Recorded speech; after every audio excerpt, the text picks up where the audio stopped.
you weren't believing, you were doubting your belief Yes. in Christianity, in God. Hmm. You weren't getting sufficient answers intellectually, but yet there were other things that were drawing you, your friend group, your lifestyle choices. There were Yes. other things that were more enticing. And to boot, you had a humanist teacher in high school who was probably confirming, yes, there is no God. This is all there Hmm. is.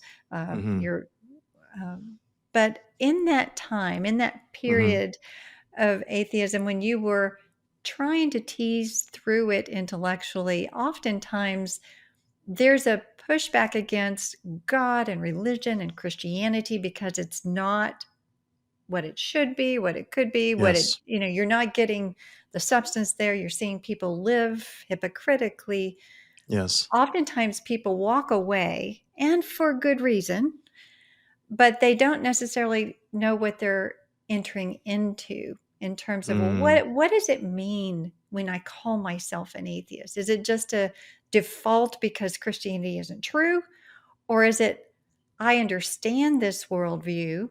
I understand what it means to be a humanist or to live in a reality without God. I know what that is. I know where Hmm. that goes. I know what that means. Did you contemplate that at all before you moved into this next phase? Or was it just, okay, I can't believe one thing, so I'll just go over here that sounds good?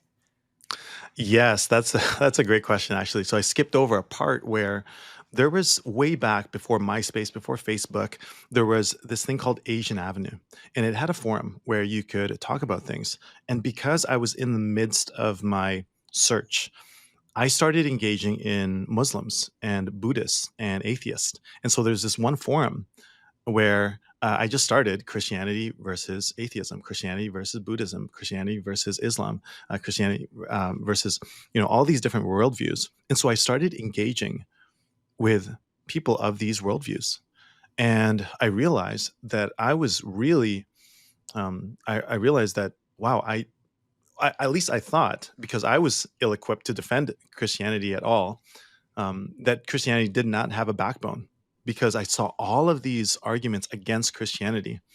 And then I saw obviously the Muslims debating the Buddhists, and then the atheists debating everybody else. And I think with that, I found that the atheists had just the most intellectual, logical, scientific, historical arguments. Although looking back at it, a lot of them weren't true, but they had almost the most convincing arguments against the existence of God, and against religion altogether. And so it became almost where religion is evil. Religion is a means to just control people.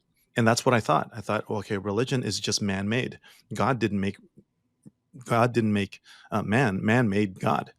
And so I think that was the turning point where, and then I thought, okay, well, this is just this old book that is, that really doesn't have any relevance in today's modern day society. This is just a book of antiquity that doesn't have any relevance, and it's outdated to today's. Well, we're advanced and we're enlightened now, and this is the book of the past that has, that's really irrelevant to my life. And I think when I made that disconnect, where this book, the Bible, and all other religious books really are not relevant to my life. And I'll just discard all of them. And it was this, I like to say, I mean, it's not really an intellectual assent. That's what you're thinking at the time. You're thinking, okay, well, yeah, now I'm atheist. I'm the one that's scientific. I'm the one that is reasonable. I'm the one that is logical. And all these other religious people are just delusional.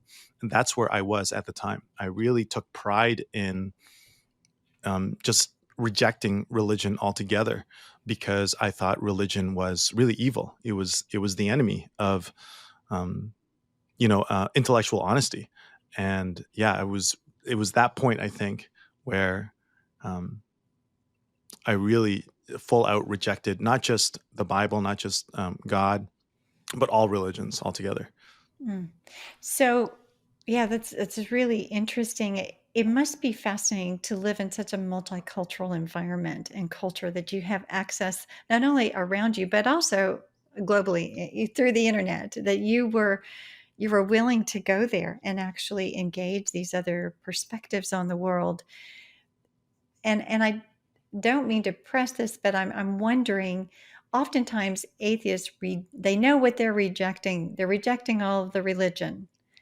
But in terms of what they're embracing, were you finding arguments for naturalism or materialism or atheism other than that it is scientific, it is rational, or those kinds of things that you say now looking back may not have held as much weight or substance when you're actually looking at arguments for atheism, not just against religion? Does that make sense? Yeah, looking back at it, really when I was trying to defend atheism and justify it, I see that it was just a really if I'm gonna be 100% honest now, it was a justification for a hedonistic lifestyle. It was a justification so that I could do anything else I wanted to do. There was just I I am my own god.